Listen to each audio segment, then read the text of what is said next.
C'est une immersion exceptionnelle. Pendant 2 jours, nos caméras ont pu embarquer à bord d'une frégate de surveillance de la Marine nationale pour savoir quel est le quotidien des marins, comment se déroule leur exercice d'entraînement en vue de leur future mission. Thibaut Cordier vous embarque à bord du Floréal. Reportage.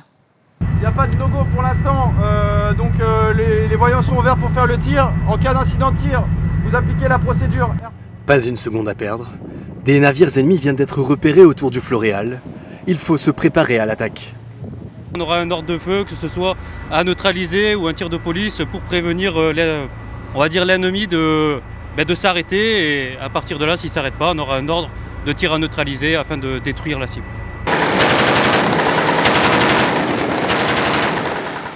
Les cibles ne sont que des ballons de baudruche. Les balles, elles, sont bien réelles. Il y a un peu de recul quand même. C'est pas évident quand on est petit comme moi, mais ça le fait, ça se passe. Ce navire de la Marine nationale opère jusqu'à 40 jours en mer. En fonction des missions, tout militaire du bâtiment doit être opérationnel. Du cuisinier à l'infirmière, tous répètent les mêmes gestes, devenus presque des réflexes. On doit plus s'adapter au recul de l'arme parce qu'en plus on compte avec le bateau, donc c'est plus technique. Toujours être vigilant, toujours savoir qu'est-ce qui se passe aux alentours de soi. Depuis 30 ans, le Floréal sillonne l'océan Indien. 90 marins, dont 60 sous-officiers. Ils ancrent la présence de l'armée française à 10 000 km de la métropole. Les missions couvrent de larges spectres, mais essentiellement des missions de souveraineté et de surveillance maritime. Parce qu'il y a énormément d'intérêts français avec toutes les ZE françaises, la Réunion, Mayotte, mais également tous les autres territoires où il y en a tous ces capacités de faire du sauvetage en mer, de la surveillance, de la lutte contre le narcotrafic, de la police des pêches, de l'action de l'État en mer, etc. Après l'effort, le réconfort. Les troupes se regroupent dans leur quartier pour déguster un repas chaud.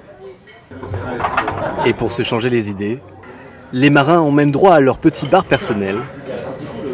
Au programme, fléchettes, jeux de société et même quelques rafraîchissements. Ça fait du bien, c'est nos petits moments à nous, on peut se décompresser quoi. Du coup, ça quoi? On casse la blague ici? Ah, on casse tout. Pas que la blague.